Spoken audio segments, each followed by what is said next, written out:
Welcome to the Poisoner's Cabinet. I'm Sinead. And I'm Nick. And this is your weekly podcast exploring the lives of the great poisoners and macabre murders from across the centuries and creating curious cocktails inspired by the tales that we tell. And it's episode 94. 94. 94. First of a new year. It is. Happy New Year, Merry Nick. New Year to you. Merry New Year to you all. We hope you're all still alive. Yeah, hopefully, yes.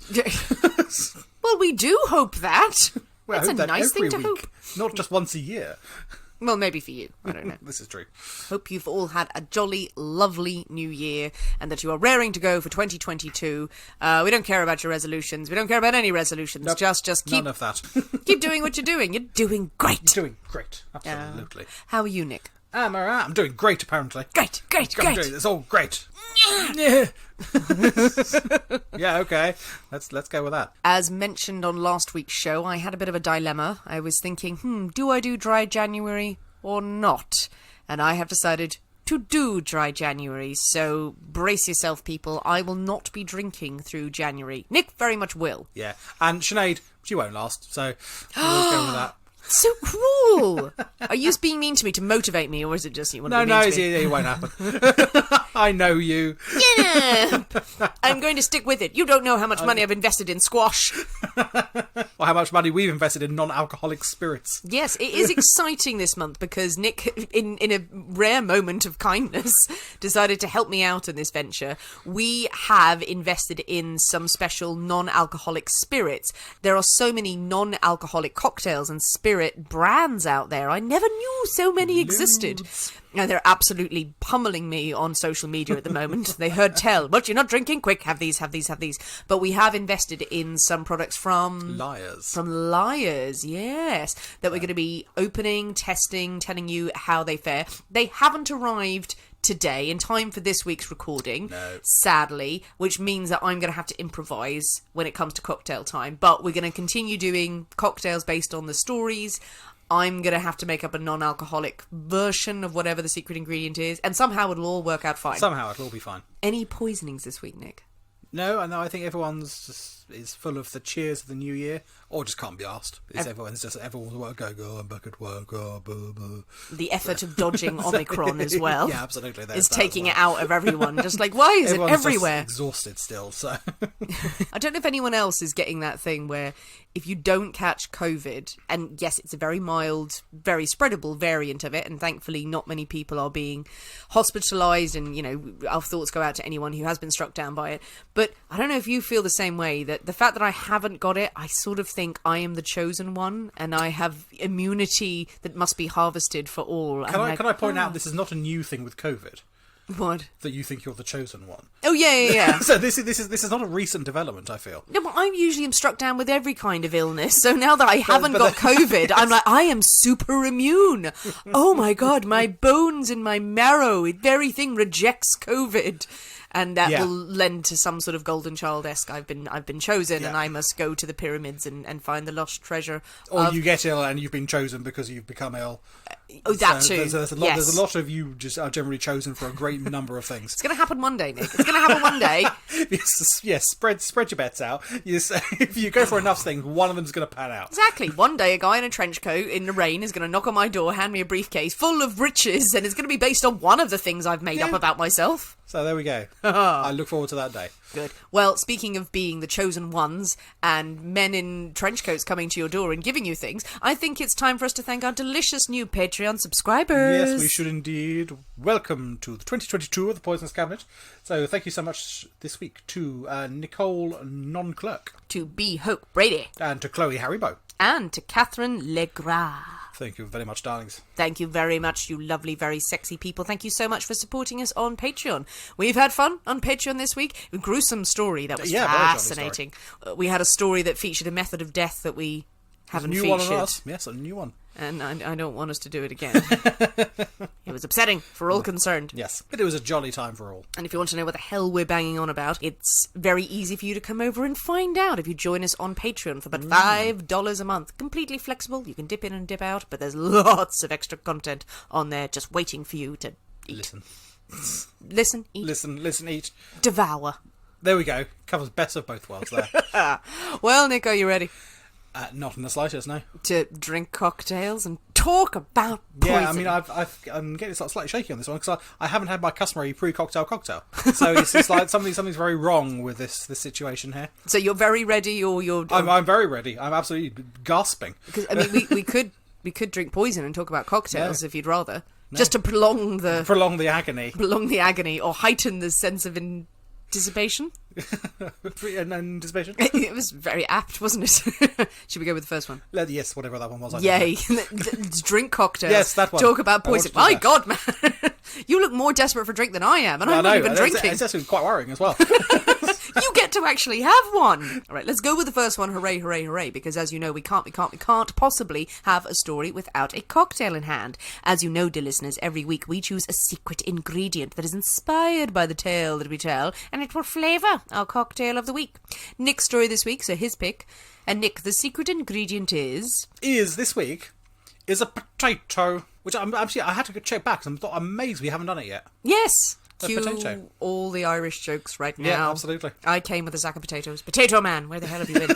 Well, it doesn't scream cocktail at me. Well, I think if you think about it, then it probably does. Oh, yes, because it's the base of many a liquor. Indeed. So I think there's probably plenty of potato in a cocktail. Because potato is the base spirit of vodka, Indeed. I guess. And so oh, interesting. Okay. Well, as we've said, in January, we've got two things that we've got to come up with. But the main star of the show, of course, is the alcoholic cocktail. So what have you come up with, Nick, with potato as your ingredient? So this week we are having a vodka stinger. A vodka stinger, of course. Vodka, yes. Potatoes, vodka. Don't sound so surprised at that. I'm just trying to build a sense of bloody wonder. The excitement and the wonder of it all. I'm trying to and create... me crashing it down on it. This is all very much live. Yeah, Vodka Stinger, a classic to start the year. Well, I've never had one before. Have you not? No. I haven't either. So there we go. I don't know why I was so accusatory there. Okay. It was baseless. But yeah, I was thinking I need a vodka cocktail. I thought, I could do a martini or something like that. I thought I could do a Vespa just to annoy Sinead because she likes a Vespa. But I thought, no, I'm gonna have something different. And I came across the vodka stinger, which the only reason I went, oh, that's exciting, is because it's a lyric from Ladies Who Lunch by Stephen Sondheim and Company. It is. So it's like, right, I've got to have one of them. And it also features in a Neil Simon play. Good. Well, a vodka stinger sounds delicious. Now, I had to come up with something with potato as well. You're just going to suck on a potato. A straw in a potato. I'm not going to lie, Nick, this may be preferable. Because I did have a search. And normally if we have ingredients, there's something lyrical about them that I could go, oh, okay, I could take an inspiration and come up with a really nice non-alcoholic cocktail. But bloody potatoes. And then I started thinking, okay, potato, yeah, base for vodka. And Googled something that has been featured in The Guardian from one website. Many people have shared this. Even someone has commented on Instagram with it. I think I know what you're going to make, and it's just dreadful. I just felt like, okay, this has to happen. So I'm going to make a non-alcoholic dirty martini with a special ingredient, which I shall reveal in due course. Which I know what it is. I'm going to need some equipment with this on hand. A bucket. Maybe a bucket, but without further ado, before we say any more, I think we should disappear into the poisonous cabinet kitchen and shake up a storm. So we'll see you in a minute. We'll see you in a bit.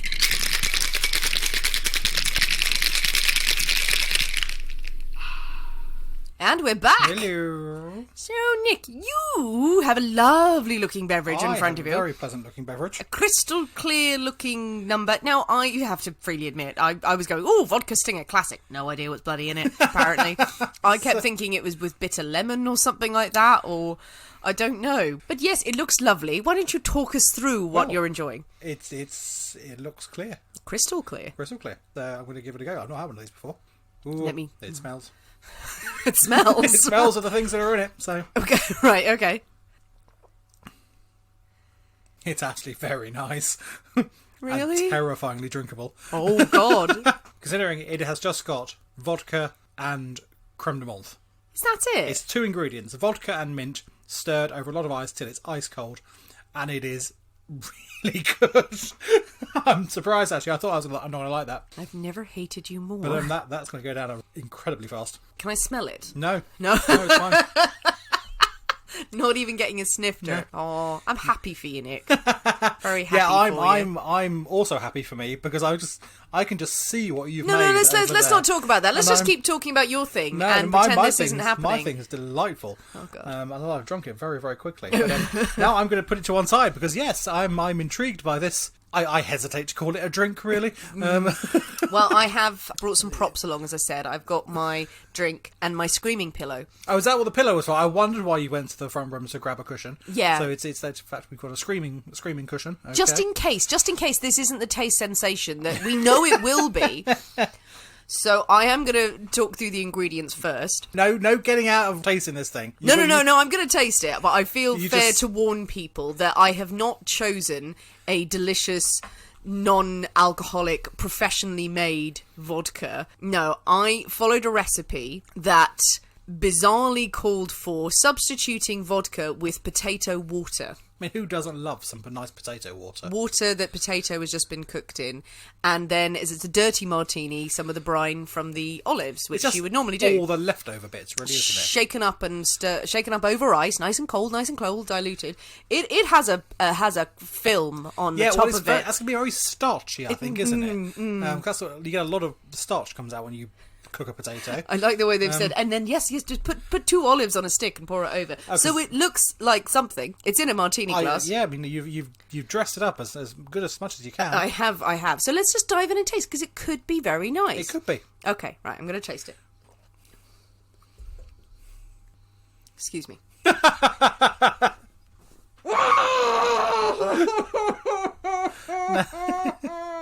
Whoever invented that hates cocktails and wants to see them die.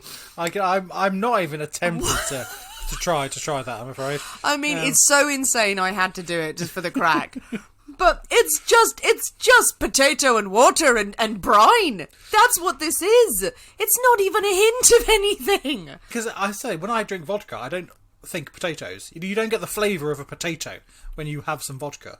And it's got none of the sharpness or the bite. If you were trying to substitute vodka for something else, you still need some bite to it, even though it's tasteless, kind of. It's got a bite. This is just briny water. It doesn't even look like a martini. No, murky gloom. Oh, God. Whoever invented this is an evil genius. Because this recipe, again, if you Google it, it comes up. Someone's already shared it to me. It was picked up by The Guardian in kind of non-alcoholic cocktails in a very tongue-in-cheek way of like, what the hell is this? And people are sharing it because this person, in all earnest honesty on their website, has written going, yeah, it's just potato water. That's someone who's never drunk vodka before in their life is saying that. No, of just going, it's a base of potato and just put some brine in it, and then that's the same thing as a martini. It's in why? Why Or would they've this had some happen? very bad martinis in their life. Maybe that was it. They only tasted the brininess and they just thought, hey, potato water, that's just clever. No, they could be an evil genius, and they wrote down, today dirty martini with potato water, tomorrow take over the world. That is probably the height of their ambition, and I think they could do it based on how evil this is. So yeah, that's oh God, why? You sure? Can I tempt you with your own vodka stinger? It's very nice. I'm not going to very, have very, it. very nice. Fuck you. I have said, which Nick keeps yelling at me for, I'm not going to drink, but if he makes a really amazingly weird, different cocktail, I'm allowed a tiny, tiny sip of it just to taste it. No. No, it's not like quaffing and having a whole thing. No, I entirely disagree with this. You're just going to ban me from it. You're just going to taunt me. No, absolutely. People vote. People can vote No, well, if I'm allowed a tiny, tiny sip. And if the listeners say, then we have to do it. No, they don't. I mean, No, I will I'm here. fight you, Nick. I will fight you. But also, the good thing is I've got olives now. So I have olives. You don't have olives with your delicious, I don't. delicious I have cocktail. a delicious vodka stinger. Yeah, I'm just going to eat this olive and pretend that potato water thing never Drink happened. to that. Don't worry, I've got a backup squash. Well, you have your vodka stinger firmly in hand. I do. I have hurled whatever this is into a ditch, and I'm jumping on it just to make sure that it will never bother anyone ever again. Is it time for a story? It certainly, most definitely is. Hooray! Hurrah, hurrah. So today, I'm going to tell you a delightful tale. It's a lovely tale of Dorothea Puente. Puente. I'm going to give you what her nickname in the media, and it may well give you some sort of hint as to where this story is going. Okay. But she was known as the Death House Landlady. Ooh, that's a terrible nickname. It's a dreadful, dreadful nickname. That is, again, just mashing things together. Death House Landlady. Yeah. That's it. Can you not really maybe put a little bit of lyricism behind it? No. There was death, there was a house, she was a landlady. Done. Lunch. I mean, her name is Dorothea. Dorothea Death. Bit of alliteration Yeah. in there would have been good. But no, none of that. I'm trying to think now of other alliteration with landlady. Lascivious is the only thing I can think of. It depends if she was lascivious. It may be appropriate as you hear the story. Yeah, there we are. But no, I think they could have been slightly more imaginative Yes. with her sobriquet, but they didn't. Death House Landlady. Death House Landlady. That's what they went with. So, Dorothea Helen Gray. She was born Dorothea Helen Gray. She is born on January the 9th, 1929, in San Bernardino County in California. Now, her parents are both drunks. They're just Professional drunks. professional drunks and spend what little money they have on the cheapest booze that they can find. Potato waters all Potato around. water all the way around. When she was 8, her father dies of tuberculosis. Then her mother is killed just a year later in a motorcycle accident. Oh. And Dorothea is sent to an orphanage. Not a great start to life. It's not a great start to life. I mean, she probably has more luck in the orphanage than she did at home with two alcoholic and not particularly interested parents. No. She probably has a better upbringing in the orphanage than she did at home. More stability. Oh, okay. Yeah. When she reaches of age of about 16, she leaves the orphanage, as she must. And at 17, she marries Fred McFall. McFall. It's a good name. McFall. He's a soldier who has just returned from the Pacific, so we're coming to the end of the Second World War at this point. It just feels like she's just gone out of the orphanage. Anybody. Yeah, but pretty much she's got nowhere to go. She's got no parents. She's got no true. siblings. So she is like, right, marry me, someone. Just shouting that in the streets. Out of the orphanage, shouting it on the street corner. They have 2 daughters, but neither of them are particularly cut out for parenthood. One daughter is sent to live with some relatives. The other is given up for adoption. Oh, okay. Nice. Now, still, however, convinced that the children are the way to fix a relatively damaged and non-started relationship. Obviously. Dorothea falls pregnant again. Because, I mean, what else do you do, really? It's just like, oh, we're bored, let's have some sex. Nothing else to do, can't afford to go out anywhere. So, children will fix everything, let's have all the sex. TVs were limited back TVs then. were limited back then, absolutely. Yes, read a book, no. No, none of that. That's exactly how it happens. That's how these things work. It's a lovely jaded view you have of romantic absolutely. life. And she does indeed, she falls pregnant for a 3rd time, but unfortunately this time she actually suffers a miscarriage and loses the child. Dear. Now this does seem to be the final straw for their very brief marriage, and Fred leaves Dorothea in late 1948. Now, she is entirely humiliated at being abandoned by her husband and starts to claims for the rest of her life that Fred has in fact died of a heart attack within weeks of their marriage and that she has never had children. Really? She maintains this sort of fantasy or this lie that she was never married. She was never married. I've never had kids. I didn't fail as a wife or mother. So she's got a very peculiar outlook on things. That's not a good sign. Really, No, indeed. It's not an ideal start. not pointing to a healthy attitude towards life. This bad thing, it never happened. La la la la. Now she's alone again and in desperate need of money. And she tries forging checks, which doesn't go particularly well, and she is caught and sent to jail for a year. But she's paroled after 6 months for good behaviour in prison. And soon Did after... she forge the good behaviour letter? Potentially, yes. I have been very good. Signed, Mr. Warden. Well, the warden signed it. The Let her warden out. signed it, let her out. Now, soon after her release, she falls pregnant yet again to a man she hardly knows, really. Oh. Again, out of prison. Hello, you over there. Would you like to have children? And he goes, yes, okay. Okay. And she gives birth to a baby girl, which again she gives up for adoption. Oh, dear. In 1952, she marries for a 2nd time. A Swede named Axel Johansson. Very good name. It's a good Swedish name. Axel Johansson. It's a good Axel sort of Nordic sort of thing. Just once I wish that when someone said they married a Swede, it was the vegetable. It was a vegetable. Married a vegetable. Perhaps a potato. No, it wasn't a potato. And that she made a soup. That was her 3rd husband, was a potato. Her 2nd husband, Axel, is not a pleasant man. He prides himself on being tough and being manly and masculine and in control. Their 14 years together are pretty much a series of consistent violent brawls and shouting matches, really. But Dorothea seems to thrive on this chaos. and this madness that surrounds her. And rather than being sort of cowed by her violent husband, she gives as good as she gets. Oh, right. Just So back. they are slapping each other around the place. Ooh, okay. Volatile, passionate relationship. Well, exactly. If 1 minute is beating the crap out of each other, then it's a 24-hour romp before going back to beating the crap out of each other again. So the court records on this are amazing. It's quite changeable, it would seem. Oh my. In 1960, she's arrested in a brothel. She claims she was visiting a friend. Of course, yeah. when the police raid occurs, I was just visiting my chum. But no, she herself is given 90 days in Sacramento County Jail. She was only in that brothel to get directions on how to get away from that brothel. Exactly. She was in there just preaching the word of the Lord and saying, stop all of that. This man who I'm talking to in the corner, I'm trying to show him the righteous path on my knees. You know what? Fine. Okay. Bang to rights. Following her release, she hits the streets, and she is picked up shortly after for vagrancy and given a further 90 days in jail.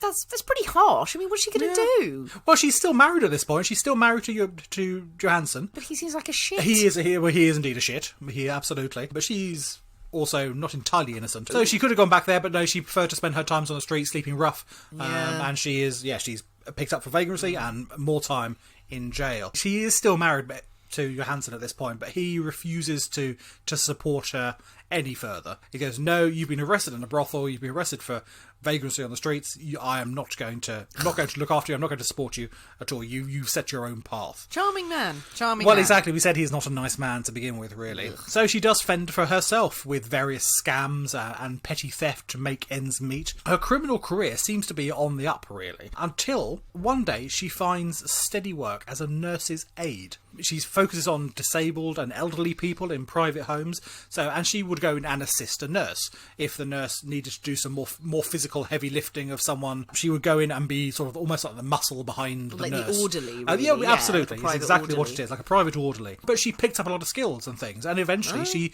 sort of took on a few of her own clients. Perhaps when the actual nurse said, okay, well, I'm not needed, my particular nursing skills aren't needed, this person needs someone to come in and do X, Y, Z. She was perfectly capable of doing X, Y, and Z. Yeah. So she was sort of set up on her own to do her own little bits and pieces. She does gain a bit of a reputation as quite a skillful and very much a no-nonsense carer, really. She doesn't take shit from anyone. She does the job well. But the families love that, though, don't they? It's like, oh, yeah, she's great with the older ones. They don't say a word. In 1966, she divorces Johansson and moves on to husband number 3, Robert Puente. This marriage is doomed from the start, really.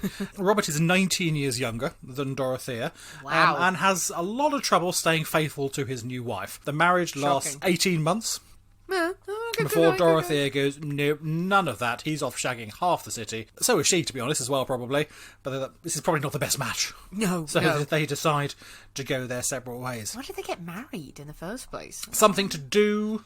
Yes. She's independent in some ways, and she very much looks after herself.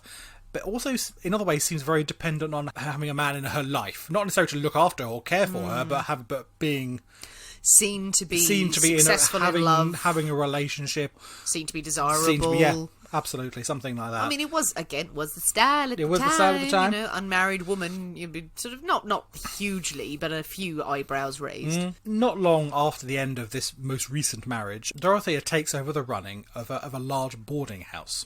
Now, she, as I say, she has gained this reputation as a sort of a nurse, a carer, as forthright, no-nonsense sort of person. And she's actually sought out and employed to run this boarding house. It has 16 rooms, and it specialises in the care of those who really have nowhere else to go. And the owners are delighted with Dorothea's experience and her practical approach to things, but they do become slightly concerned by Dorothea's increasingly frequent male visitors to the house, her frequent guests.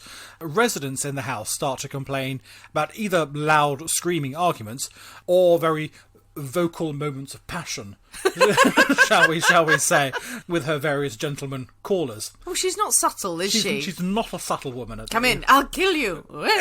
yeah, exactly. It swings between the two very rapidly, it would seem. Oh my God. She's not subtle about it. Especially in the space of 10 minutes. Yeah. That was the visit. Yeah. Absolutely. In 1976, she marries for the 4th time. Oh, bloody hell. But her choice of husband has not improved. Pedro Montevallo. He is a violent alcoholic, a worthless layabout, and the marriage lasts less than 3 months. Yeah. This time, Dorothea consoles herself and her dreadful taste in men by hanging around in bars, looking for male company. That sounds awesome. Sounds the best way to Absolutely. sort of console yourself after your 4th failed marriage. Exactly. Just lean on the bar, hoping that someone will buy you a nice, cool potato water. She prefers old gentlemen, preferably those who are receiving benefits, and she would win over her new admirers with her charms, steal their benefit checks, Oh, God. and then cash them by forging their signatures. Well, she's got a nice thing going She's on. got a here, little nice hasn't thing she? going, and it working well for a while until she is eventually caught out and charged with 34 counts of fraud against various men. We've all been lining up, sort of saying, how did you meet this woman? It wasn't in a bar. It wasn't in a bar. At church, she took things from me. Which church? I don't know. Just get her. Yeah, so soon other allegations start being made against Dorothea. A 74-year-old pensioner, Malcolm Mackenzie, comes forward, telling police that he had met Dorothea at a local bar called the Zebra Club. Oh, good name. Good name.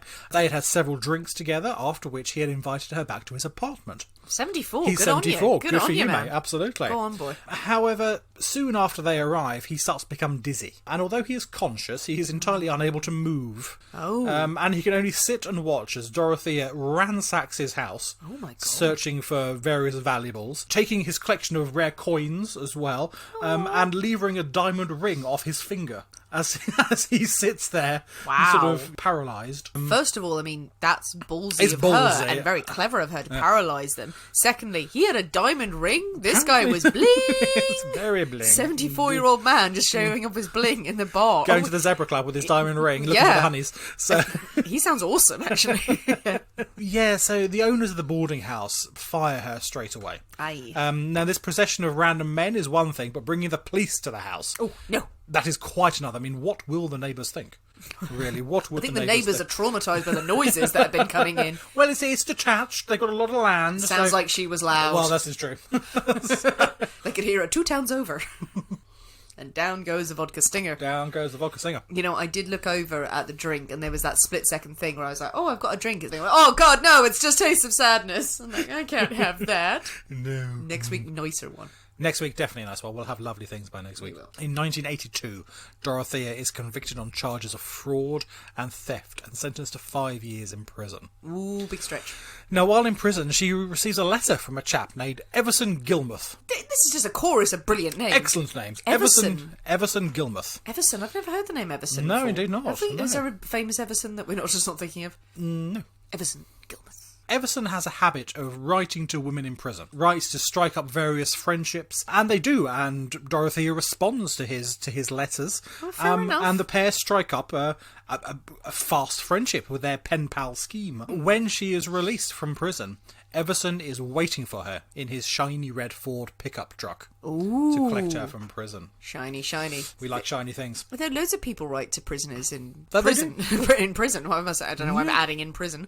If they're prisoners. Yeah, there's lots of stories about people who are just fascinated and Yeah, again and want absolutely. to start relationships. You must be desperate. You must be crazy and desperate. I've got a red shiny pickup I've truck. got a shiny car. After she's released from prison, Dorothea starts to rent a room from a friend, and her and Everson develop their relationship, and soon enough they are making wedding plans. Yay! Now, Everson is very different to all her previous husband. He is quiet, he's unassuming, he is very easy for her to control. He quite willingly opens up a joint account and gives her access to all of his money. Oh no, I'm thinking Emerson is lonely now. I think he's a lonely man. He was writing to people in prison. Will you be I'm my just being, friend? Will you be my Will you be my friend? And this woman writes back and go, yes, I'll be your friend. I love you.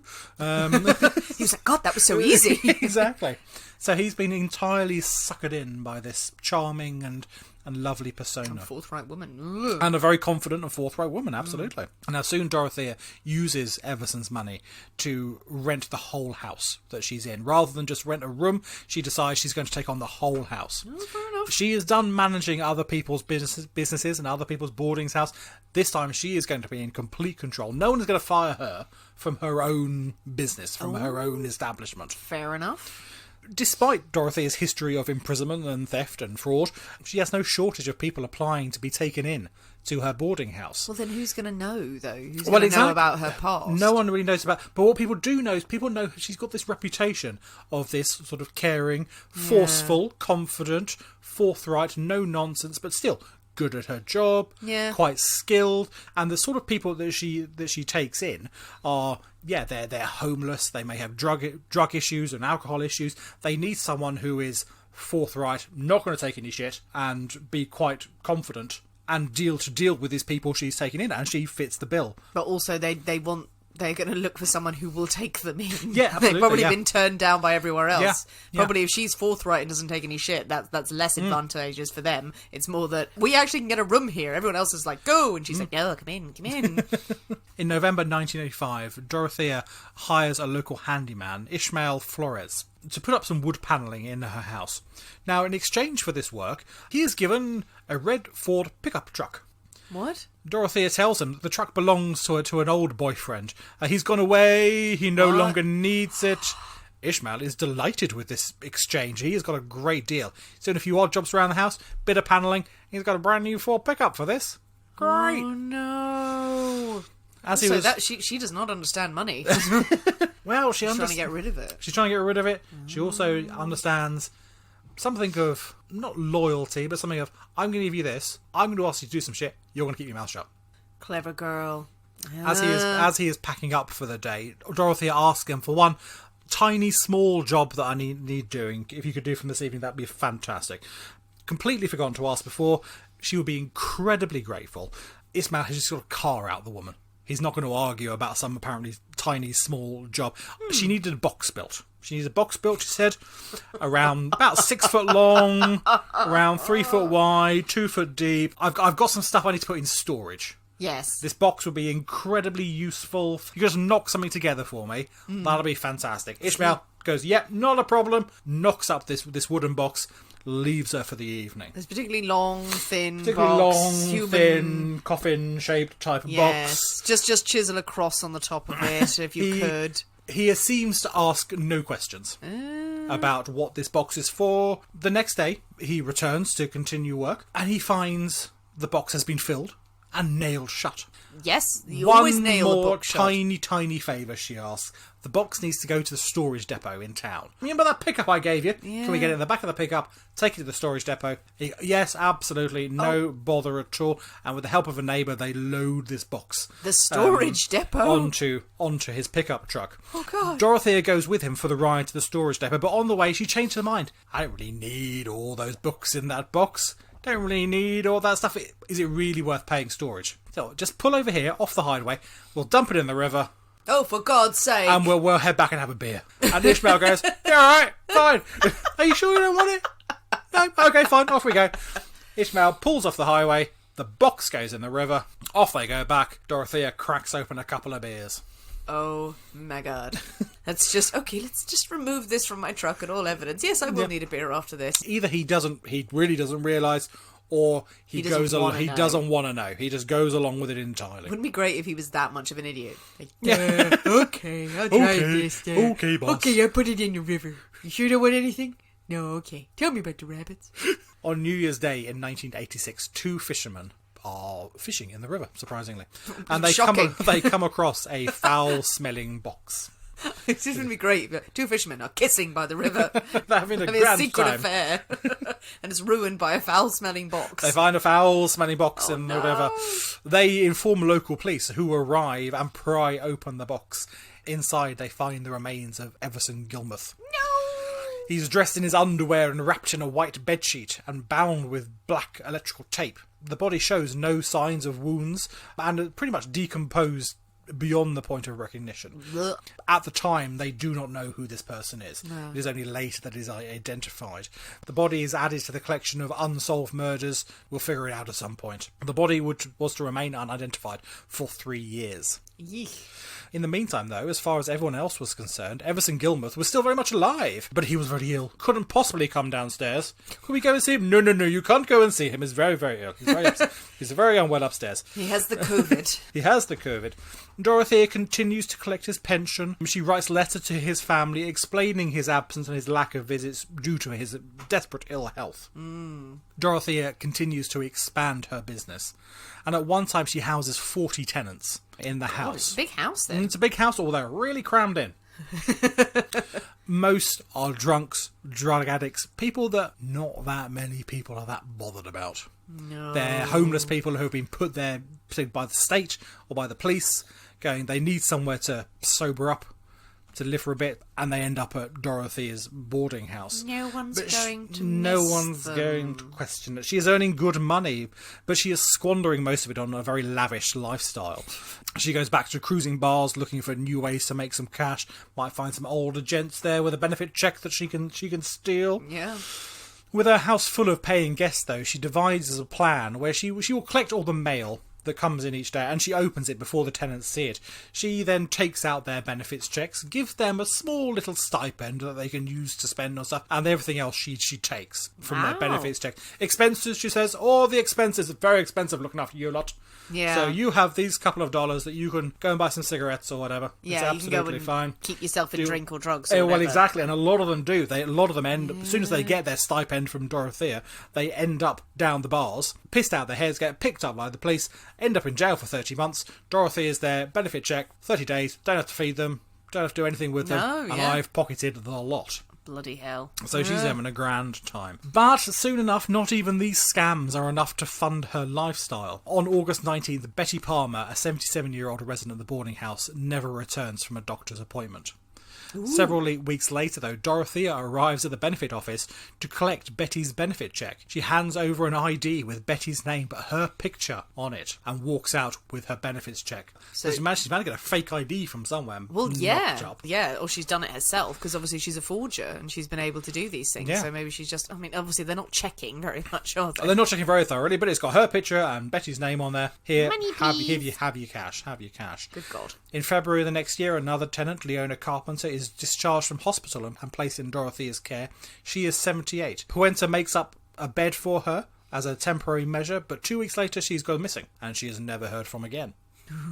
James Gallup is 62 and is last seen in July 1987. He's been treated by his doctor, and after months in hospital following an operation, he tells the doctor that he is moving to a nearby boarding house. He too is never seen again. The following October, 62-year-old Vera Martin moves into the boarding house and vanishes. Just through the floorboards. Just through the floorboards. Who knows? She's really racking them up now, She's isn't she? ploughing through them. In 1988, volunteer aid worker Judy Moisey makes arrangements for one of the homeless men that she knew and she cared for, a chap called Bert Montoya, to take a place at Dorothea's boarding house. Okay. Now, to begin with, Judy is delighted at the level of care that Bert is receiving. He seems to be doing so much better than he did on the outside, as it were. Well, fair enough. As Judy is leaving the house one day, she comments to Dorothea about a powerful smell that is coming from her vegetable garden. Fish emulsion, replies Dorothea. Oh. Bits of fish used to fertilise the vegetable patch. Yeah, fish blood and bone. Smells terrible, but does wonders for the potatoes, she says. Oh, for God's sake. Is that where it comes from? And that's right.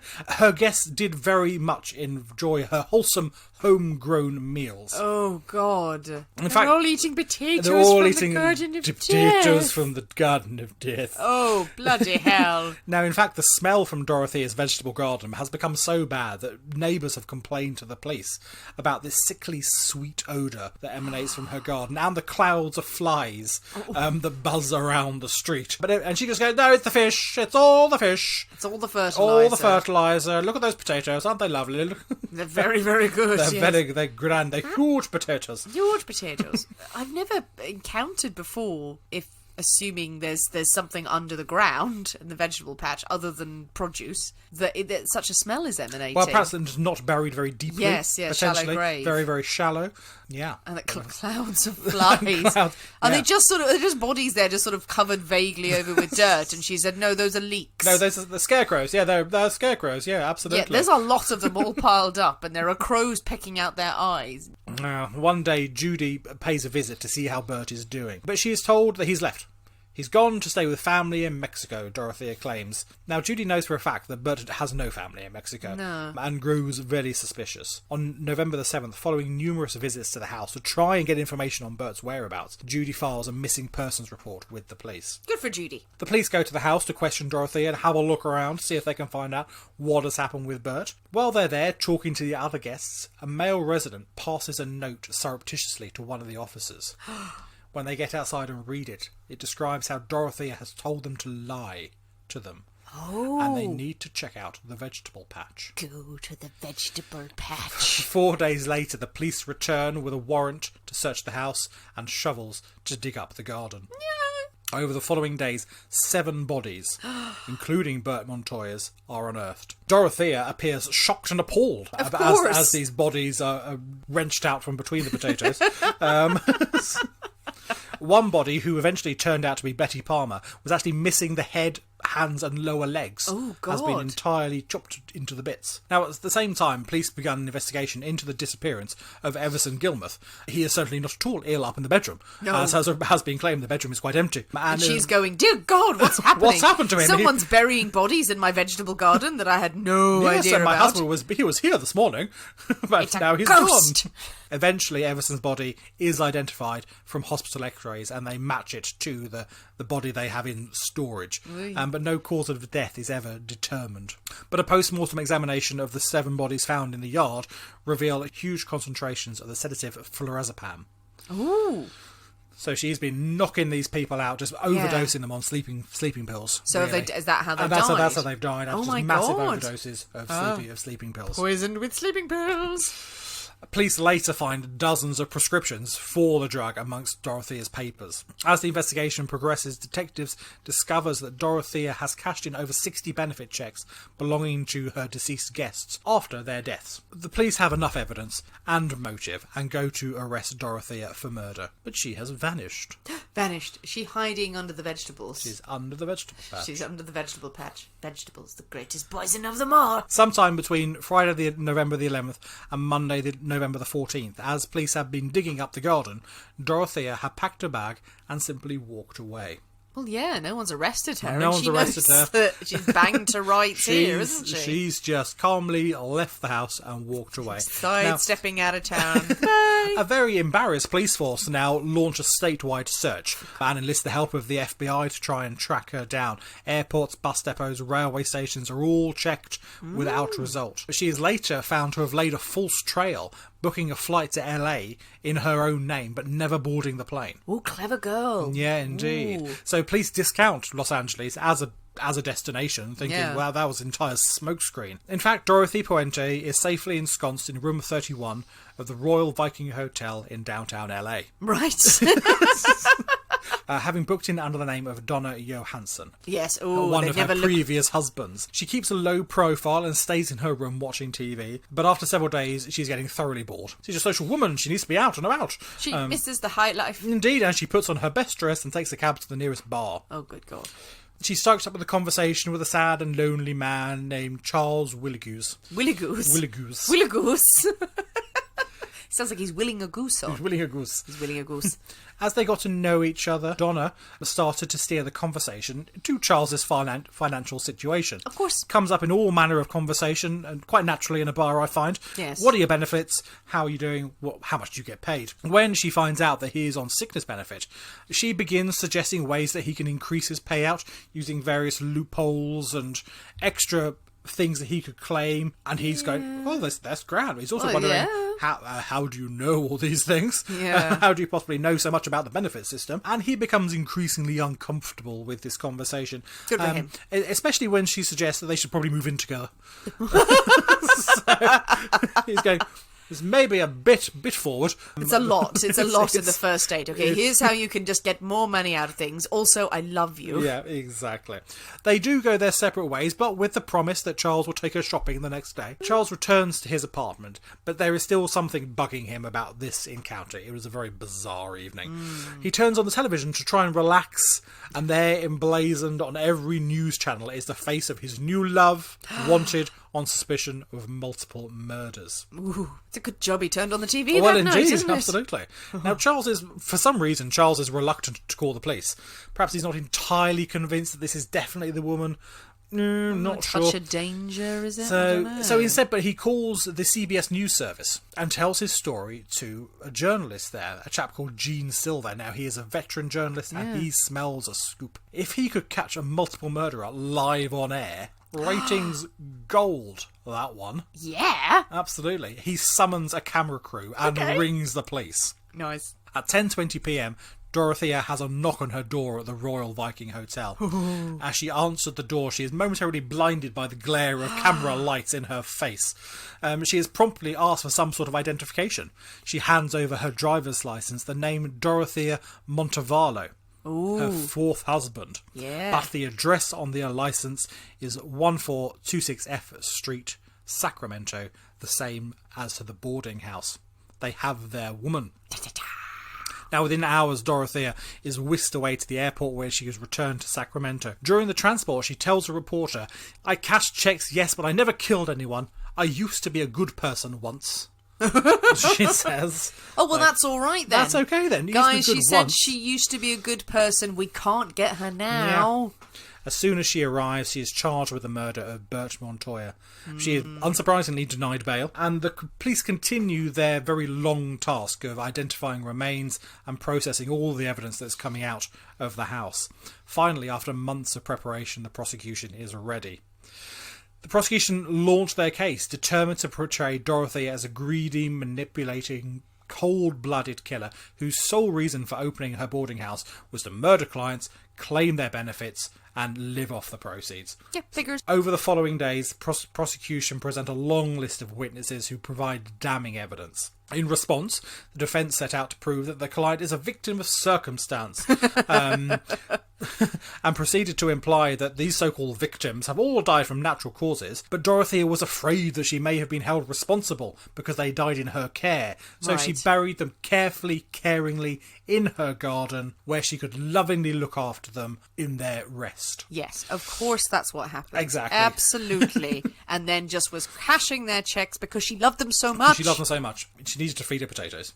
To support their case, though, they call upon a whole host of very supportive witnesses who attest to her charitable nature, her good works, all these lovely things she's done to help people and stuff in the past. Well, that's it, yeah. The trial drags on for months and months and months and months and months. Wow. By the end, the jury had heard testimony from 153 different witnesses. They've been shown 3,500 pages of evidence. Good God. But eventually, by July the 15th, 1993, the jury do retire to consider their verdict. 93? This is 93. Oh my God. It's gone on for an awful long time. Very long time. Now, many people think this is an entirely cut and dry case. She was obviously guilty. No one could think otherwise. But days pass with no words from the jury as they go over and over and over all the evidence. Until on the afternoon of August the 2nd, a notice passed to the judge. We, the jury, are deadlocked on all 9 counts. Wow. We would like further instructions. The judge came back with quite a simple instruction. Go back and try again. Right, Just okay. work it out. Just Well, yeah, that's your job. Sort it out. By the 26th of August, the jury had at last reached a verdict. Before a packed courtroom, the clerk read the verdicts. Guilty on 3 counts of murder. The jury were still unable to agree on the 6 other counts. Wow. And the judge is forced to declare a mistrial for the 6 undecided charges. Because they can't decide guilty or not guilty. We just don't know, so it's mistrial. But guilty on 3. Okay. 3 out of 9. 3 out of 9 ain't 3 out of bad. 9 The prosecution will settle for 3 out of 9. They are pushing for the death penalty. They are going all out for the death penalty. Yeah. By the 11th of December, so another few months now, the judge has at last reached his decision, and he passes sentence. Dorothea Puente is to be committed to life in prison without the possibility of parole. She is incarcerated at Central California Women's Facility. She maintains her innocence for the rest of her life, insisting that all of her boarders died of natural causes. She didn't harm a single one of them. Dorothea Puente dies in prison on the 27th of March 2011. Wow. From natural causes, 82 years old. Da, da, da. It's the story of the Death House Landlady. Death House Landlady. Ooh, a modern one. A modern tale for A your modern tale for the main episode. We don't often have modern tales on here, but it's always nice to have them. Oh, goodness me, that had everything. Good story, Nick. There we go. Really, really good story. Good detail in there as well. So it's staggering that they took so long. Absolutely, months and months and months and months to bring the whole thing to trial. Now, whether that was months and months and months of them gathering evidence, or they've got the evidence but they couldn't get a date in the courtroom, and so things were delayed. So it was But then the jury were deliberating. I mean, obviously it's very easy for us because you so beautifully succinctly laid out the story. I'm sure there were many other more subtle components in there that I may have missed. Well, as you said, lots of people were willing to say, oh, she's such a nice lady and we really like her and we get on well with her and everything, and that's the moral of the story, isn't it, or the lesson that should be learnt. Not all serial killers go around cackling in top hats all the time. This is true. They are capable of being pleasant most of the time, otherwise they would be, you'd catch them a lot quicker. Indeed. It does seem like pretty cut and dry. I agree. Who is going to be burying 7 bodies in the vegetable patch going, oh, I just didn't want to get into any trouble, and then going and cashing their checks, and then doing all of this weird shady business and dumping a body in a box by the river. Dumping your 5th husband's body in the box by the river. Even though they weren't able to determine how the chap had died. Yeah. Even if that one had been natural causes, why would you dump the body in a box in a river? Yeah, I guess if they were trying to go for first-degree murder on that one, there's probably different degrees that they could have gone with it, but I suppose if the prosecution were just going death penalty, death penalty, death penalty, they probably made it quite hard to have any kind of nuance in there. But still, 3 out of 9. 3 out of 9. It did the trick. She got locked up. It does seem like, she'd obviously had a very sad background. For sure. Was attracted to all sorts of unsuitable men and going from place to place and just living the free, quick, easy life. And just living off other people's money. Oh, God. Poor Everson. He just seemed like a lonely man. Lonely man writing to crazy ladies in prison. Don't write to crazy ladies in prison. They might come out and kill you. Maybe they'll have reformed. I don't know. Oh, yes, and very recent. Oh, yeah, indeed. Yeah, absolutely. Well, what do you think, people? Do you know the story? Do you know any of the background to it? Any theories or thoughts? Do you think she was innocent? Is it possible that she was just burying these bodies because they died in her care and, oh no, I'll just cover this up? Is that likely? Maybe it was. Tell us what you think. Jump on the comments. Send us messages about the story. Do you remember the case? Because this is in living memory, this one. Yes, it certainly is. Yeah. So tell us if you've heard of it. And while you're listening, do make sure you mix up a lovely vodka stinger. Or a delightful potato water. Don't mix up a lovely potato water because it's just lies. But a vodka stinger will go down very, very nicely, I'm told. It does go down very nicely indeed. The recipes for both the vodka stinger and the non-alcoholic dirty martini will be out on Friday. I will make better non-alcoholic drinks for next week, but I can recommend some squashes for this week. But we'll have a whole host of things that we can work through in the future. Keep sending suggestions of more stories that we can cover in 2022. Different types of stories, different kind of things you'd like us to explore. Very open to ideas. Keep sending suggestions of cocktails through, and tell your friends about the Poisoner's Cabinet, about the main episodes, about the Patreon episodes, and get yourself some merch if you haven't already. Thanks for listening, guys. We have been the people inside the Poisoner's Cabinet. We will see you next week. And remember, your loved ones are trying to kill you.